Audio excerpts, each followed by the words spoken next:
আসসালামু আলাইকুম। ঢাকা টু দোহায় আজকে ইউএস বাংলা এয়ারলাইন্সের যুদ্ধ পরবর্তী প্রথম ফ্লাইট যাওয়ার কথা। সো সেই ফ্লাইটটা যাচ্ছে কিনা আপনাদেরকে সেই সুখবর দেওয়ার জন্য চলে আসলাম। সো ভিডিওটা শেষ পর্যন্ত দেখবেন এবং ভিডিওটা শেয়ার করে দিবেন। বর্তমান যুদ্ধ পরিস্থিতির কারণে ইরান ইসরায়েল যুদ্ধের কারণে প্রায় 28শে ফেব্রুয়ারি থেকে আজ পর্যন্ত 23শে এপ্রিল পর্যন্ত প্রায় দীর্ঘদিন যাবৎ বিমান বাংলাদেশ, ইউএস বাংলা, কাতারে ফ্লাইট অপারেশন বন্ধ ছিল। সো আলহামদুলিল্লাহ 20শে এপ্রিল কাতারের আকাশসীমা খুলে দেওয়ায় 23শে এপ্রিল থেকে ইউএস বাংলা এয়ারলাইন্স তারা তাদের ফ্লাইট অপারেশন শুরু করেছে। সো আজকেই ফার্স্ট ফ্লাইটটা যাচ্ছে। ইউএস বাংলার BS333 ফ্লাইটটা কিছুক্ষণ আগেই বাংলাদেশ আন্তর্জাতিক এয়ারপোর্ট থেকে টেক অফ করেছে।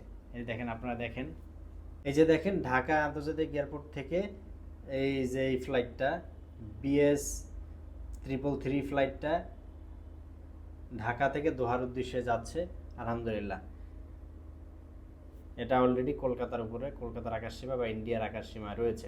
আপনারা তো দেখলেন। আলহামদুলিল্লাহ আজকে BS333 ফ্লাইটে যাচ্ছে এবং আশা করছি এর ধারাবাহিকতা তারা বজায় রাখবে এবং প্রতিদিনই যাবে।